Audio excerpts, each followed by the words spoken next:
Live from San Diego, California. We go live to the newsroom with your host for Nick's Nerd.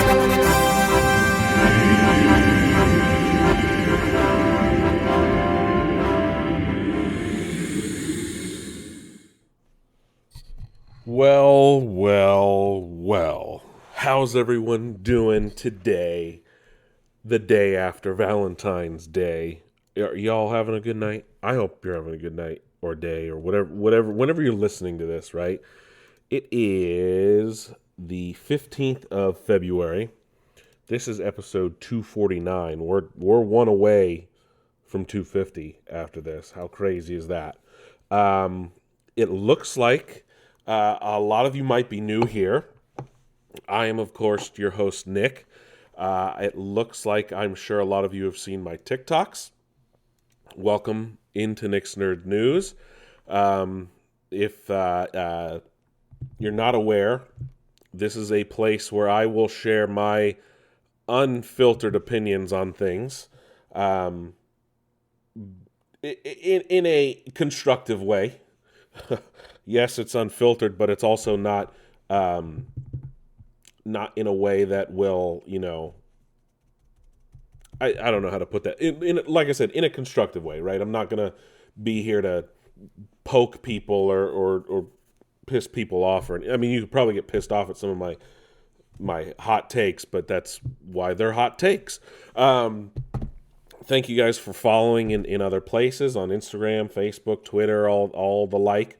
But last week was a lot of ranting about the AMC situation. I'm still not happy about it. A lot of people still aren't happy about it, as the amount of comments I got on my TikTok video. A lot of people don't like what AMC is doing. Obviously, that was last week's show. If you guys want to go back and listen, if you haven't, but that's just the nature of things. Today, I have a new thing to rant about, and that will be in a little bit. That will be in the middle part of the show when we talk about TV, because it pertains to television. So it's not going to be a huge rant, but it will be a rant about something that I think is completely unnecessary. But it's going to be fun today. I did get Hogwarts Legacy. I don't really have a lot to talk about, because every time I did try to sit down and play was interrupted. Then when I did actually go sit down to play on Sunday night after the Super Bowl, apparently it wasn't finished installing, so that was fun. And then on Monday night I started playing and literally passed out with a controller in my hand. So unfortunately I don't have a lot to talk about Hogwarts Legacy. I do apologize for that. Next week we will get to talk about it, and that way I have like a full week with it. With President's Day on Monday, I'll have a good chunk of day to be able to play it uninterrupted, off of work, things like that for the holiday. So we will talk about Hogwarts Legacy will be a topic for next week's show. So please stick around for that, and we'll get to it then. Other housekeeping notes. As always, we're on all the major streaming platforms. Like, share, subscribe, thumbs up, thumbs down, comment, dislike, whatever you guys want to do, right? That's on you. That's how I, interact with an audience, right? If you guys don't like what I say, that's fine, because you might come back and listen to more things that you don't like that I'm going to say, right? That old adage about Howard Stern, like the average Stern hater listened longer than the average Stern lover, in terms of Howard Stern at least. But no, without spending too much time on housekeeping things, let's get right into the show, shall we? So what's going on in the video game world, right? So we learned a lot more about Tears of the Kingdom, the new Legend of Zelda game that's coming from Nintendo. It will actually be the largest file size of any first-party Switch game that Nintendo has ever put out.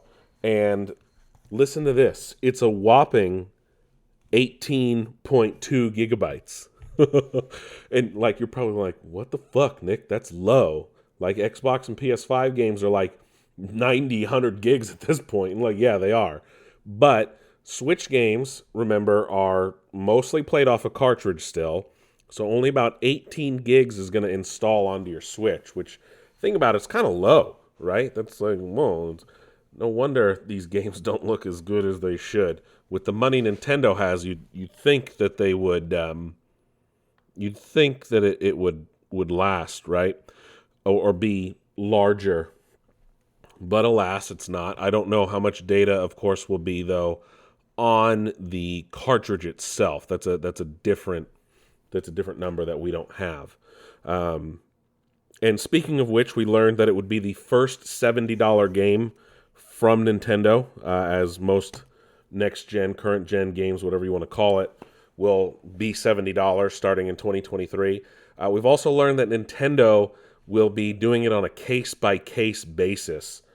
I don't know what the fuck kind of logic that is, but so what? Your premier titles will be 70, and then everything else will be, $60. It's like, bro, just do it, man. Just pull the trigger, right?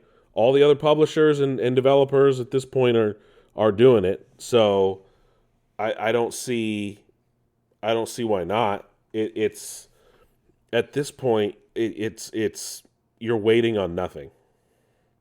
At this point you're waiting on nothing, in my opinion, at least. Who knows? But I think that them doing it on a case-by-case basis is counterintuitive to what they're trying to do. So it doesn't make any sense to me in what who knows. And it's going to be interesting to see how they pick what games are what, right? So we'll see. We will see. So, do you guys still play The Division 2? Well, an interesting story happened this week. It's very interesting, actually. Like, I say interesting, but when I don't always, like, I embellish, right? But this is actually an interesting story. So, the developers behind Ubisoft's The Division 2 were updating the game, trying to fix some bug fixes and things like that. So they were fixing a localization issue. And in fixing that localization issue, this is what they had to say. Quote, "Dear agents, last week we shared news that the season would be delayed due to a localization issue. This past Saturday, in the process of creating the update which would resolve the issue, we encountered an error that brought down the build generation system for the Division 2. As a result, we cannot update the game until this system has been rebuilt," unquote. So they also followed up with, quote, "We are working to resolve this situation as quickly as possible. We have made good progress over the last 96 hours and been able to restore critical aspects of the system, and will share the timeline for resolution when available. We deeply appreciate your understanding and patience, and will share our in-game compensation plan details soon," unquote. So that was on the 9th. So that was Thursday last week. We haven't heard back from them yet, but essentially they cannot put a new season in. They literally can't update the game after updating the game. Like, they broke it. I think that's it's funny, but it's shitty at the same time. Like, how do you fix that? I don't know how you fix that. It sucks, but it's like, ooh, geez, what happens, right? So we'll see what happens with that, and who knows? We'll find out more. And if you're playing the Division, I'm sorry, but hopefully you don't have to wait too long. We've also learned that, so last year, EA essentially ended their partnership with FIFA, or FIFA ended their partnership with EA. I don't remember what the exact details were, just that the next EA football, soccer, whatever you want to call it, game would not be a FIFA game. Well, they've actually struck a deal with the English Premier League to be able to retain. So essentially, it's going to be EA British Premier League, or BPL, or I don't even know what they're going to call it. It's apparently a 6-year deal worth at least 488 million British pounds sterling. This is being reported by Sky Sports, which is a sports channel in the UK, and clubs were briefed on it, and it's expected to bring in at least 80 million pounds annually. EA will retain the rights to some of the most popular teams in the world, including Man City, Arsenal, and Liverpool. And the EPL it's probably one of the most popular, soccer leagues in the world. I forgot that England sometimes calls it soccer as well. But it's actually one of the most profitable leagues in the world. It's got a lot of television deals. I don't know what this means, but so FIFA, I guess FIFA wanted $1 billion from EA, and that's why it failed. Jesus Christ. So EA Sports FC will not have the World Cup anymore, but they, like I said, last year we did report that, or we reported on other reporting, that they had signed deals with hundreds of teams and athletes and leagues to be able to retain those. But the game will still be called EA, I guess, EA Sports English Premier League Soccer? I don't know. I'm sure we'll know at some point later this year as we near release. So Dead Island 2, which is a very real, actual game that is really coming out, has announced that it has gone gold, and it will be releasing a week early. After years of delays, and I mean years of delays, and multiple studios and everything under the sun that could possibly happen, it is finally coming out, and it is finally going to be able to be playable, and it's coming out a week early, no less. Who would have ever thought that? I don't think anyone, really. Speaking of dead things, the Dead Space remake was the #1 selling game in January. No surprise there. It was highly anticipated, and people could not wait to play that franchise again. Roblox is getting 2 TV show adaptations. Do you play Roblox? Do your kids play Roblox? I know one of my nephews plays Roblox like 24/7, it seems like. But I guess because Roblox, you can build like games within it. I don't know how it works, right? I just know it's there. I know it makes money. I know it went public. I know kids like it. I know it's better than Fortnite. But beyond that, I don't know. Riot Forge announces a new game in the League of Legends franchise. So Riot Games, of course, and Riot Forge is like their sub-developer. I don't know. It's a new story-focused game called The Mage Seeker. No other details were released. Multiverses has, is hemorrhaging players. Its peak player count now is less than 1,000 people because of the content drought plaguing the game currently. The game was steadily releasing content only for it to just disappear lately, and people are leaving the game, right? Like Smash is Smash, so it's gonna have a consistent player base, right? Because it's Smash. Multiverses, newer game. If you don't have a lot of content, you're not going to bring a lot of people in. I think the same thing happened with Nick All-Star whatever the hell the Nickelodeon game was called. But yeah, when you were constantly releasing stuff and new characters, people were there. If you don't, people are going to get tired. They're going to get stale, which is weird, like I said, because Smash hasn't released anything in a while, but it's Super Smash Brothers. Call of Duty also announced. I like how I refer to Call of Duty like it's a thing, a being. But But the team behind Call of Duty has announced that with Season 3, you will be able to get ranked Warzone as a playable option for the first time. So Warzone 2 will be offering ranked Warzone matches. So you can get ranked in Warzone and riggedy wrecked if you're a noob. I don't know. But so before we move on to a couple things, Respawn has been talking a lot about Apex Legends lately.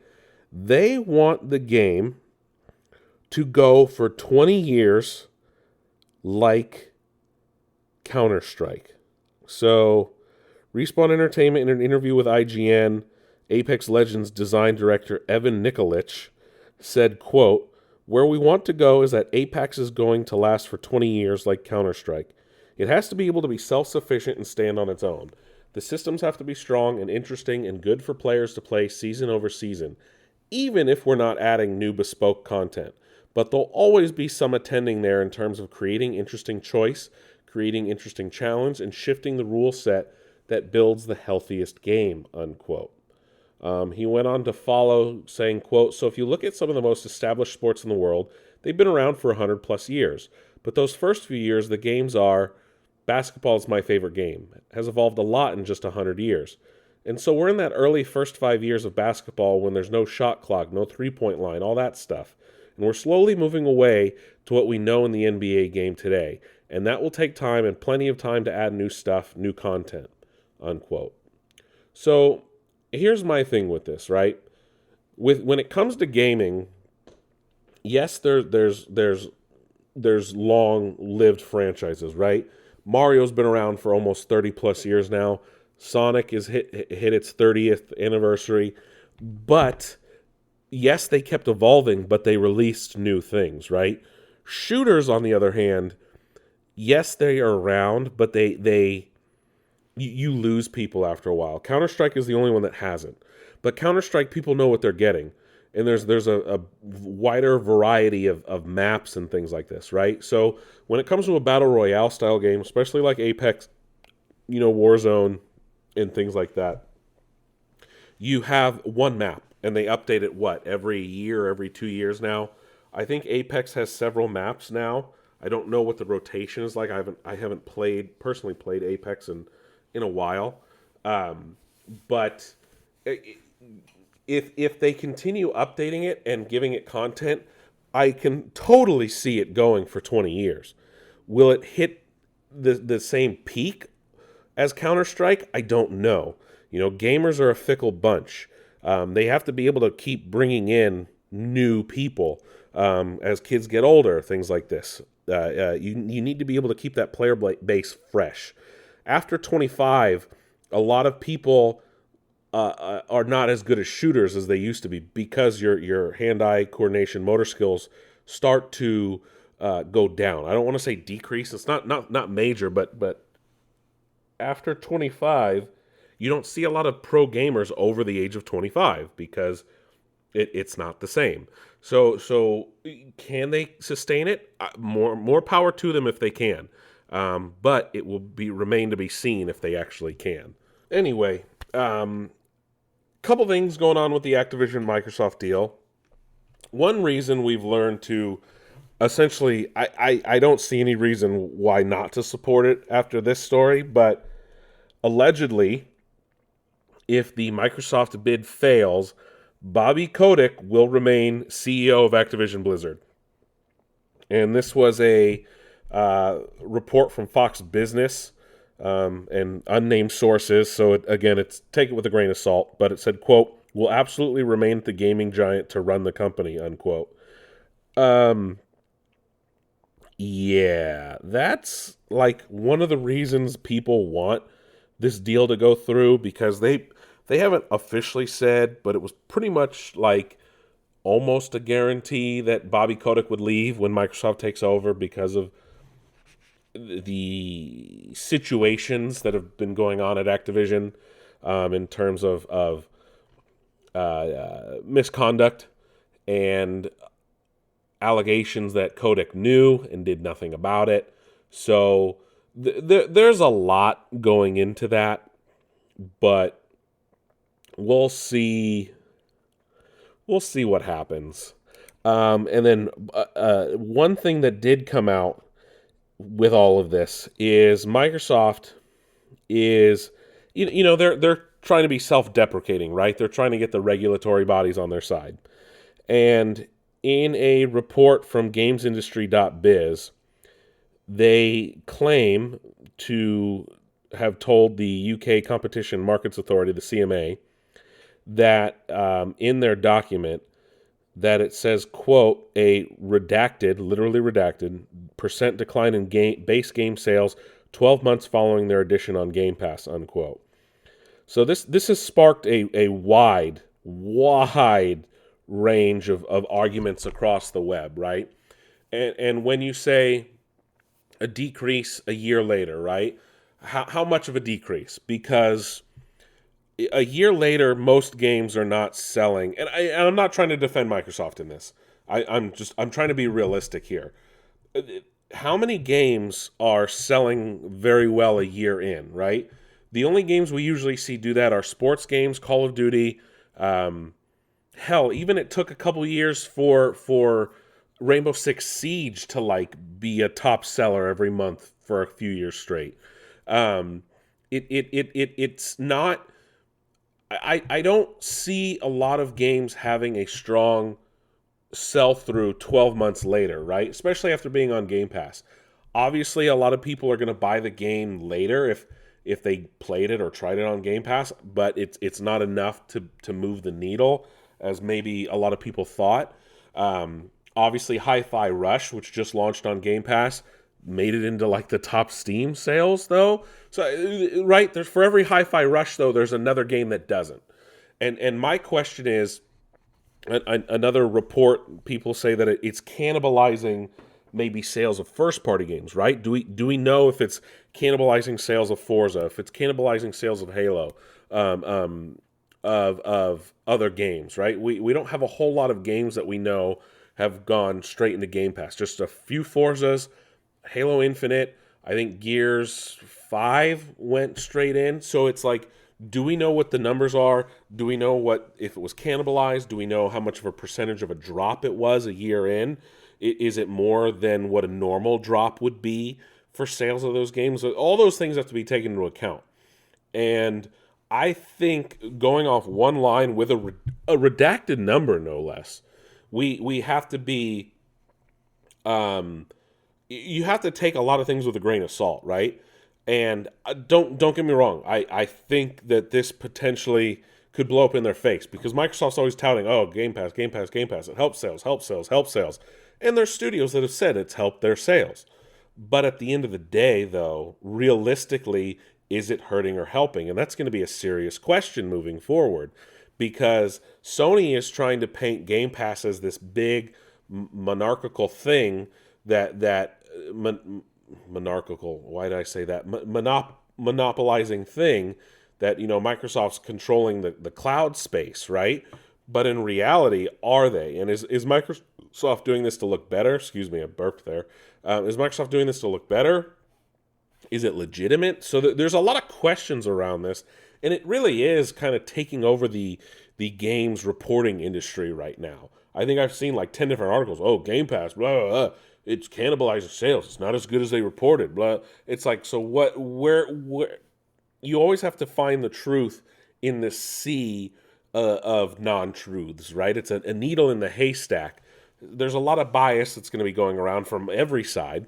There's going to be, again, it's a self-reporting by Microsoft in a report that they gave the CMA, a regulatory body. They do have to be truthful in those, right?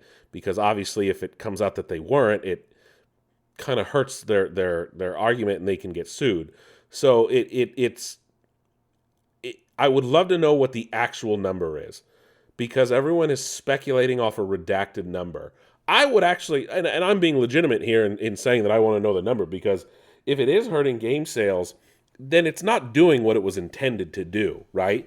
And it kind of flies in Sony's face, but it also makes Microsoft look majorly disingenuous after touting it for years saying it will help and increase, right? And it's like, okay, do studios really want to put their game on Game Pass then? So maybe it helps up front. Again, this is basing it off a percentage drop a year in. And I'm wondering, is it higher for indie games, lower? Is it a higher? I mean, is it a bigger drop for indie games, and does it hurt them more, or is it a bigger drop and hurt AAA and AA games more? It'd be very interesting, and I doubt we'll ever get to learn these real numbers or the real truths, because all that stuff doesn't always get released to the public. But maybe one day we will. But that is it for gaming today. Let's move on and see what's going on in the realm of television. Okay, so TV news, shall we? How about this? Sony and Amazon are partnering to make a live-action Spider-Man noir series.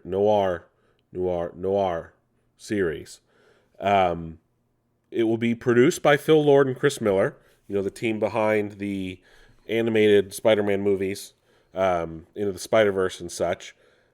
It will be a separate story, won't be connected to the main Peter Parker.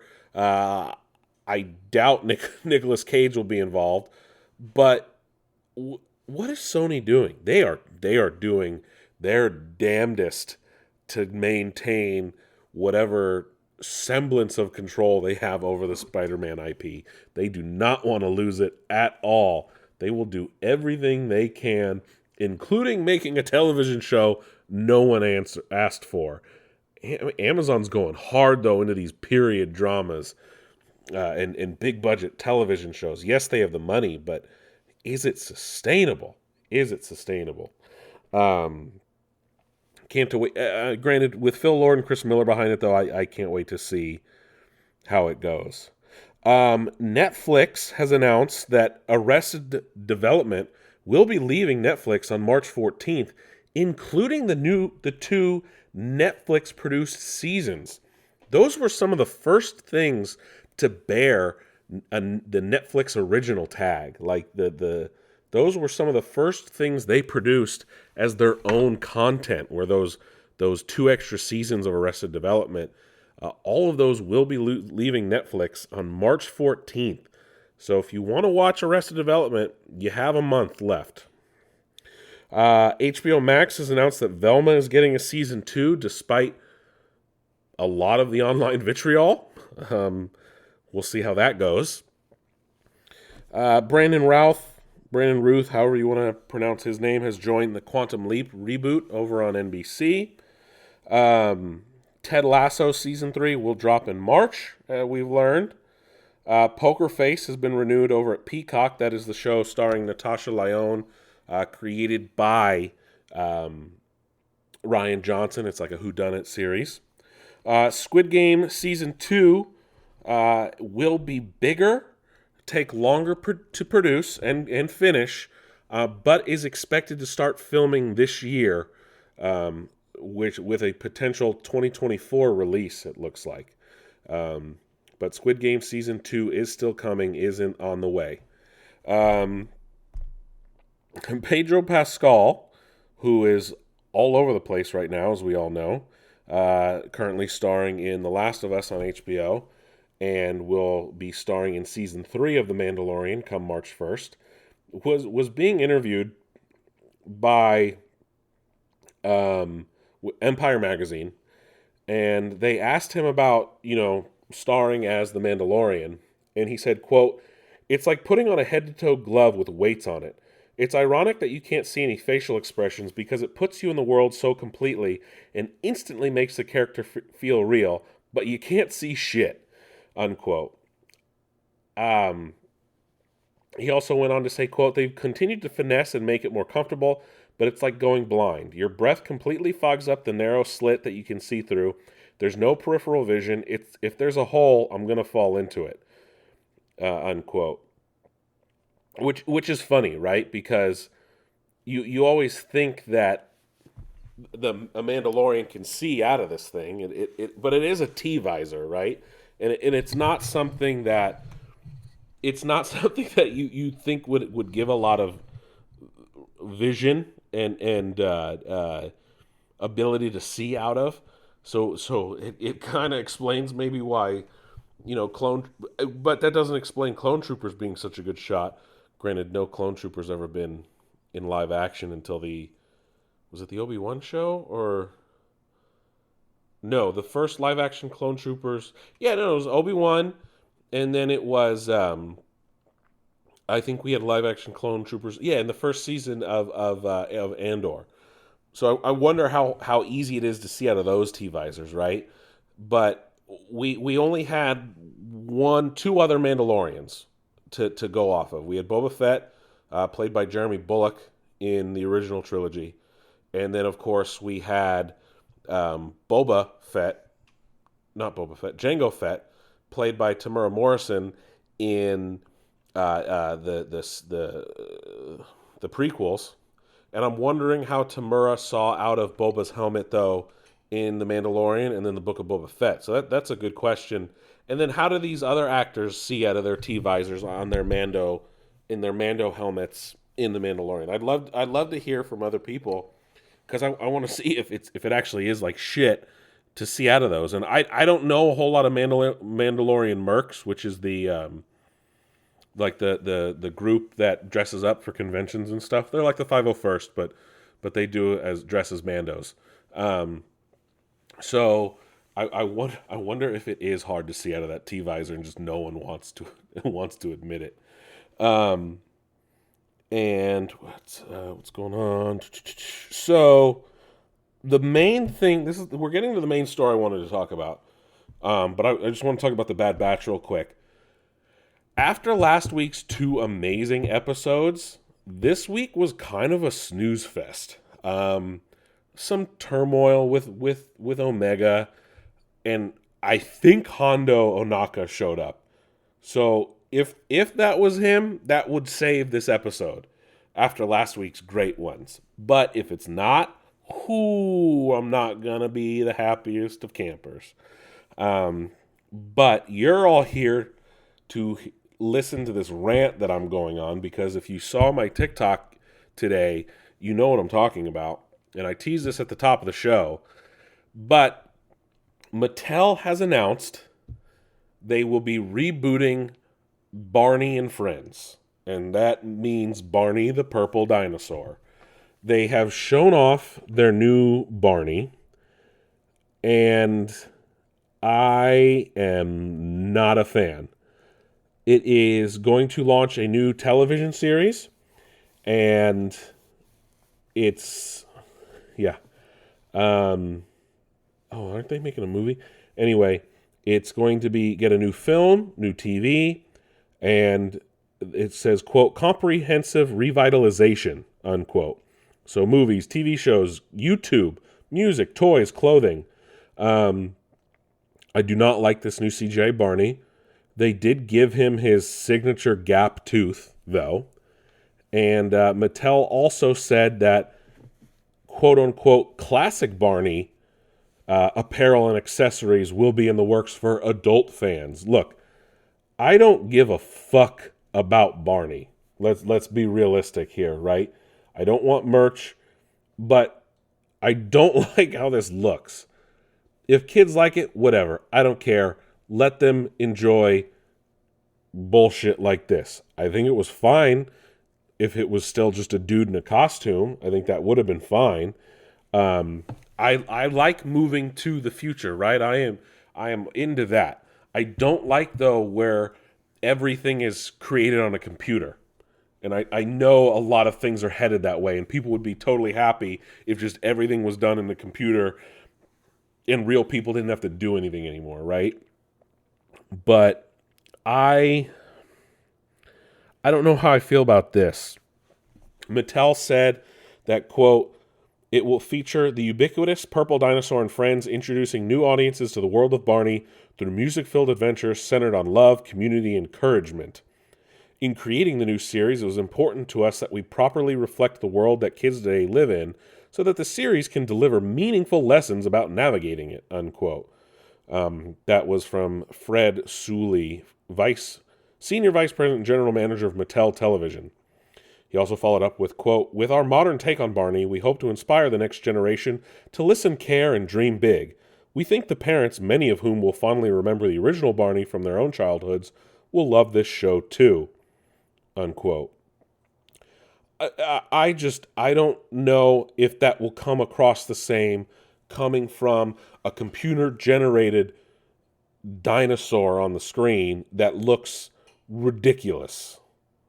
You thought Barney looked ridiculous as a dude in a costume? And this is coming from a dude who dressed as Barney for Halloween one year. It's going to be even weirder coming from then Barney's just the same as everyone else, if you ask me. At that point, it's he's no different than everyone else. He needs to be different, and that is the Barney that is a dude in a costume. I'm gonna reserve final judgment until I see the other people in their CG form. Was it his little sister and little brother? I don't remember the names or the situations. I just remember the green and the yellow dinosaurs. So, and Barney's allegedly a T-Rex, I think.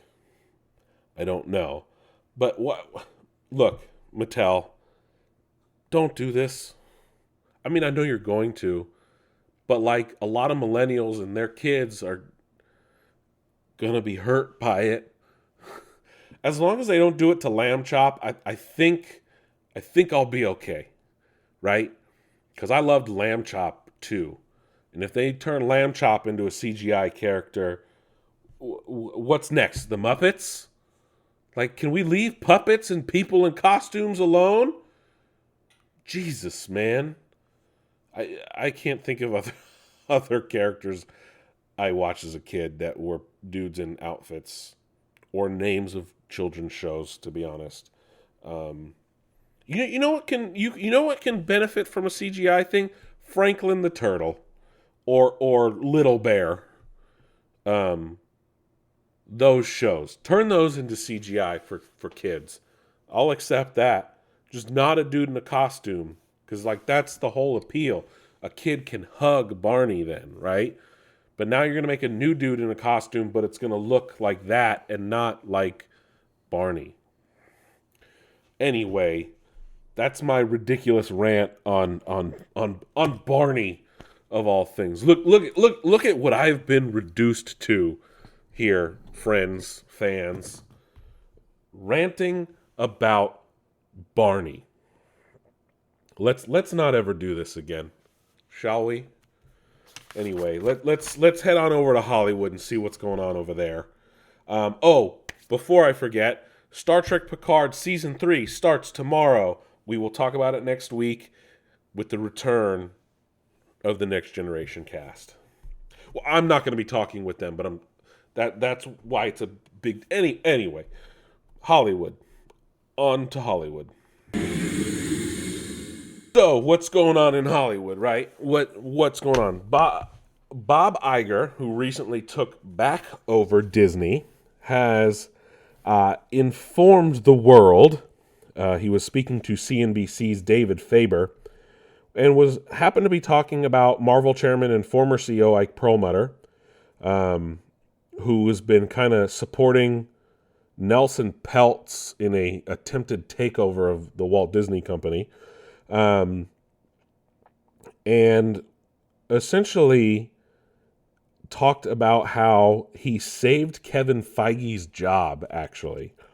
So Bob Iger said, quote, "Well, I think that's a curious dynamic that I think you know.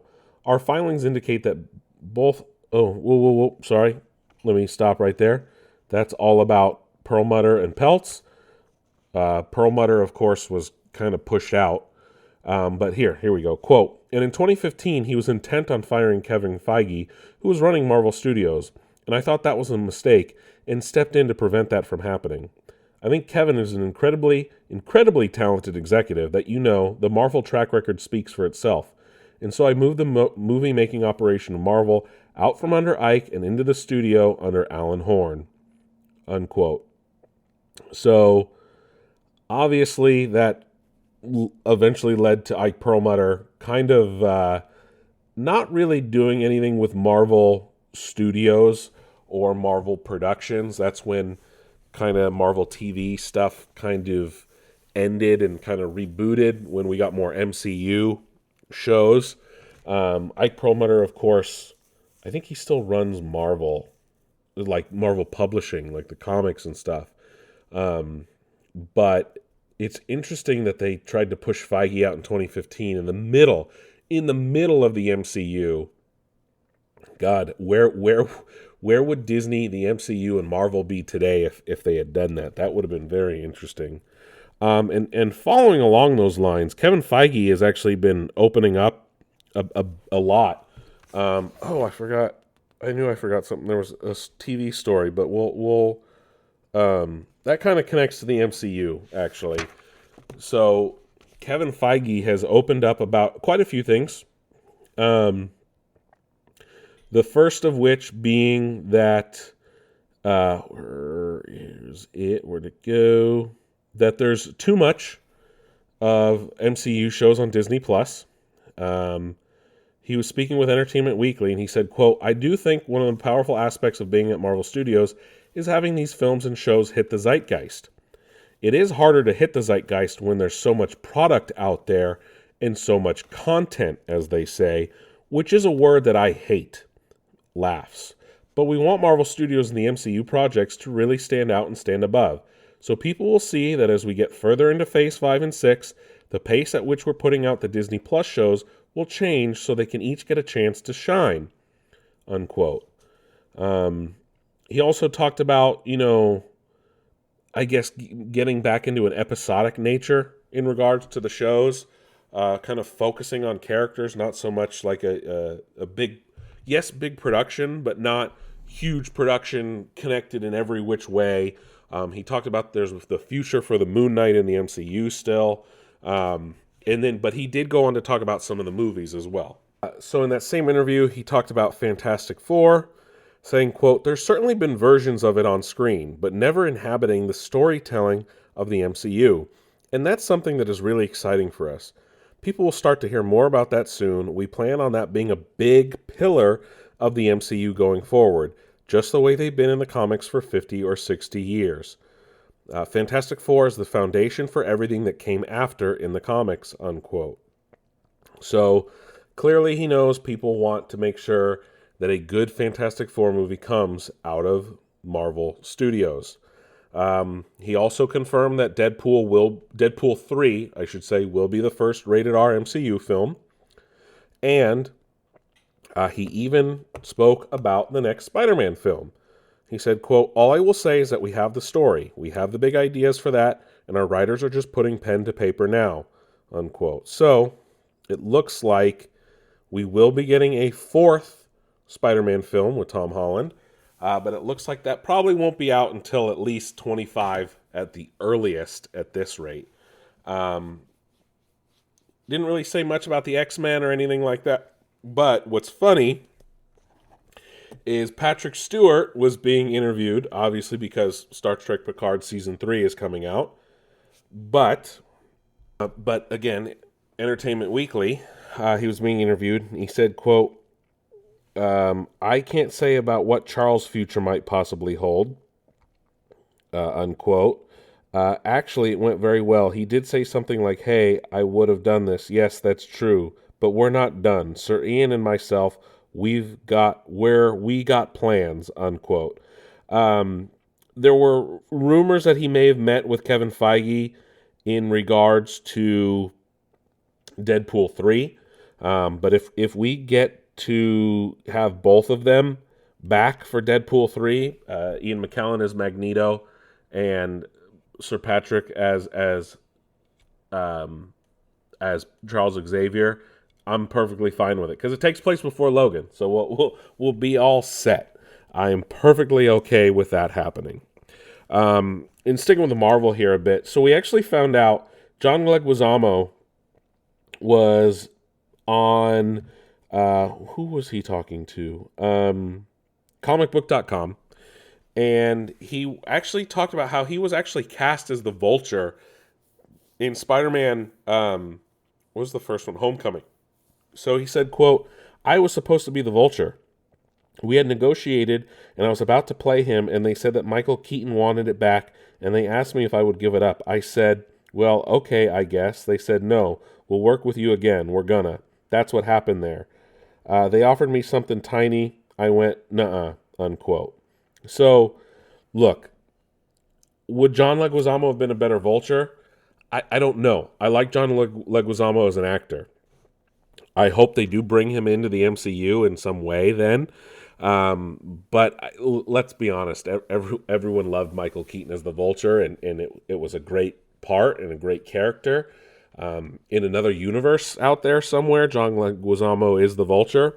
But at the end of the day, I think Michael Keaton killed it. Obviously, he's back as Batman too, so there's definitely potential for Leguizamo to come in and play a new character. This weekend at the box office, it was a slow weekend, but Magic Mike Last Dance actually took the weekend. You know, with the Super Bowl, not a lot of people were probably going to the movies on Sunday. Followed by Avatar: The Way of Water, and the Titanic re-release took third place this weekend. Yes, Titanic was back in theaters for its 25th anniversary.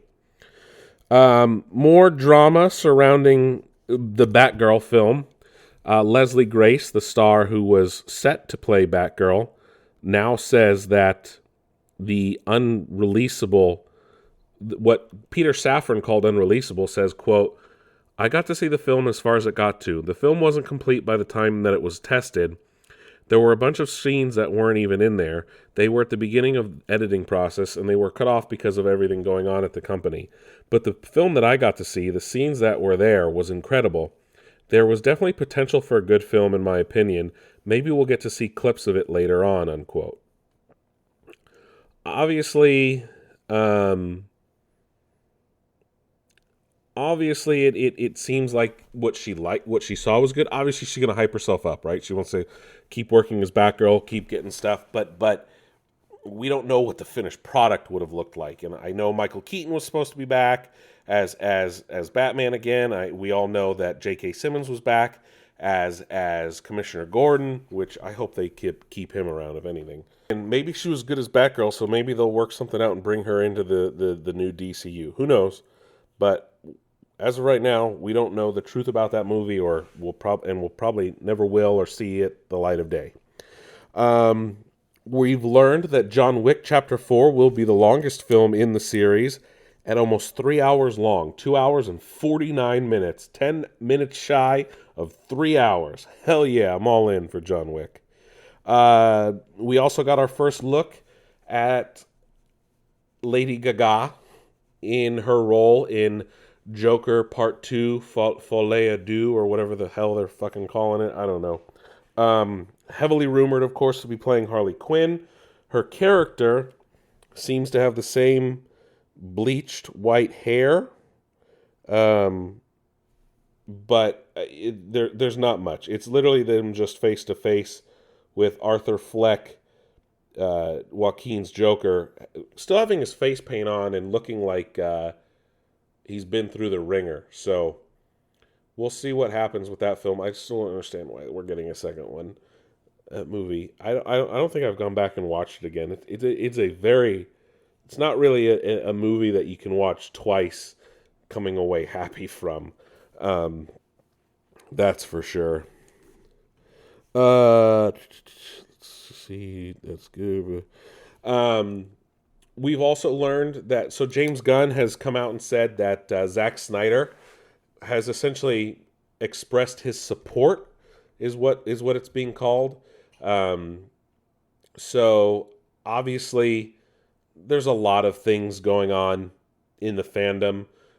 James Gunn posted a Twitter of Swamp Thing, and people responded with the hashtag "Sell the Snyderverse to Netflix." That's never happening. Let's be realistic. James Gunn did say, quote, "I have to say this has got to be the wackiest hashtag ever since one, Netflix hasn't expressed any such interest, although we've discussed other stuff, and two, Zack hasn't expressed any interest and seems to be happy doing what he's doing, and yes, we too have talked," unquote. He followed up with a follow-up saying, quote, "He contacted me to express his support about my choices. He's a great guy. Again, he seems really happy with the massive world building he's doing now," unquote. And that's in reference to what he's doing with, like, whatever that, I can't think of that movie, the zombie, name of the zombie movie that he did with Bautista set in Vegas, which I actually enjoyed that movie. And then, of course, he's working on his, what he calls his Star Wars for Netflix with, like, the moon and stuff. So he's doing his own thing, and I don't think he has time to go back to the Snyderverse, in all honesty, and that's okay, because the Flash is full of the Snyderverse, as we'll get to in a minute. And then before we talk about all the Super Bowl trailers, Universal has announced that they have greenlit a live action version of How to Train Your Dragon set for March 2025. The director of all three of the DreamWorks animated films is returning to write and direct the live action film. That actually sounds really cool. And seeing, like, those dragons and Toothless and stuff in a live action environment will actually probably give Game of Thrones a run for their money when it comes to their dragons. So, color me intrigued. I haven't watched the main movies, but I think they're on Netflix. I'll get around to it at some point. But of course, the Super Bowl was this weekend, and with the Super Bowl means a lot of commercials and a lot of movie trailers. Unfortunately, some of the big game spots were disappointing, especially the Transformers one, and even the Little Mermaid one. Like, yeah, we got Ursula's eyes, right? And the Transformers one barely showed off any Transformers. Like, what the hell, man? That wasn't cool. I want some more Maximals. But some of the big ones actually came out before the game, and some were released last week. Starting with the Fast X trailer, which shows us Brie Larson in action in the film, as well as Jason Momoa's new villain character, who seems to be connected to the main bad guy from Fast Five. In the trailer, it shows him, like, in the hole in the wall where they pulled the safe out in Fast Five in Brazil. But they're also fully embracing the absurdity, and I am all here for it. Dom literally pulls two helicopters together with his charger, and I'm just, this is ridiculous. That is so unrealistic, but they don't care anymore, and I love it. I really do.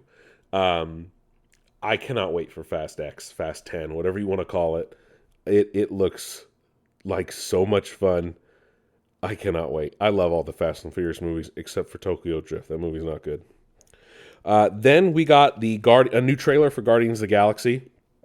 We definitely got to see more of young Rocket, I should say. We got to see a lot of the High Evolutionary, and then we definitely got to see a lot of Adam Warlock. So I am very excited to see this movie. They did a little funny joke about, like, Peter and Nebula too. That you definitely have to watch the trailer for, or the movie when it comes out. And then the Super Mario Brothers put out a nice, fun little commercial where it was almost as if it's like a commercial for their plumbing business in New York. And it actually uses a song from the old Super Mario Brothers cartoon that was on in, like, the 80s. There's a real website and a real phone number you can call for its promotional for the movie. And it's a cool little ad. It's like, at Super Mario Brothers Plumbing, we don't say let's await, we say let's a go. And it's funny. I don't know how I feel about it completely. It's definitely set in real life New York. at least real New York in the movie, because it shows a map and it shows them in Queens and Brooklyn and stuff. But that we're just 2 months out from the movie, so we'll see. And then, of course, the Flash trailer dropped. A 3-minute trailer. It features Ben Affleck Batman in a gray and blue Batman suit of all things. It shows off General Zod. Yes, General Zod is back, and Michael Shannon is back to play Zod in a world essentially without a Superman. We get a lot of Sasha Calle's Supergirl in action, and the meat and potatoes of this trailer is Michael Keaton back as Batman. Yes, we knew it was happening. I'm happy all the rumors that were coming out like, oh, he got cut. Like, no, they're making him out to be like the second star. They showed off the 89 Batmobile. We get to see Keaton's Batman in like CGI fights, which is fucking great, because that's one thing he didn't really get to do back then because it was hard to move in the suit. But he does some awesome Batman moves, which we know and love. And we also get to see the two Barrys in action. So there's two Barry Allens, right? It is essentially a version of Flashpoint. It sucks that Ray Fisher and Warner Brothers had a fight, because it would have been great to have Cyborg in this movie. But this movie is firmly in the Snyderverse, because they are drawing heavily from Man of Steel. Especially with Zod and the Kryptonians and their designs and everything like that. So, yes, the Snyderverse is officially coming to an end with The Flash, but it's going to go out with a motherfucking bang, if you ask me. I am all here for it. But that is it for Nick's Nerd News this week. Thank you guys, as always, for listening. Next week, we will have Picard Season 3 first episode review. I am expecting to go to Ant-Man and the Wasp: Quantumania this weekend. It's really interesting what's going on with that movie. First reactions were good, but now it's actually one of the second Marvel movie to have a rotten score on Rotten Tomatoes. So I'm kind of confused at what happened there. A lot of people are calling it like a Star Wars movie too, so that's weird. I hope to see that this weekend. More than likely will be seeing it this weekend. I should just clarify. So we should have a review of Ant-Man and the Wasp next week, and then also be able to talk about Hogwarts Legacy next week as well. Make sure you stay tuned for that. As always, check out nicksnerdnews.com so you guys can see all post updates, find the links to the show's page on all podcast platforms. We're on Spotify, iHeartRadio, Google Podcasts, Apple Podcasts, Amazon Music. Like, there's no place you can't find us, right? So you guys can listen, subscribe, listen on the go, listen in your browser, whatever you guys want to do. Don't forget to follow our social medias. We're on Instagram, we're on Twitter, we're on Facebook. Just search Nick's Nerd News. Also, all the TikToks I post are going to be on my personal The Nick DeFalco TikTok page. So just be aware. I'm not making a separate TikTok just because it's TikTok. It's a pain in the ass to begin with. But that is it for this week's Nick's Nerd News. Thank you guys, as always, for listening. I will catch you on the flip side.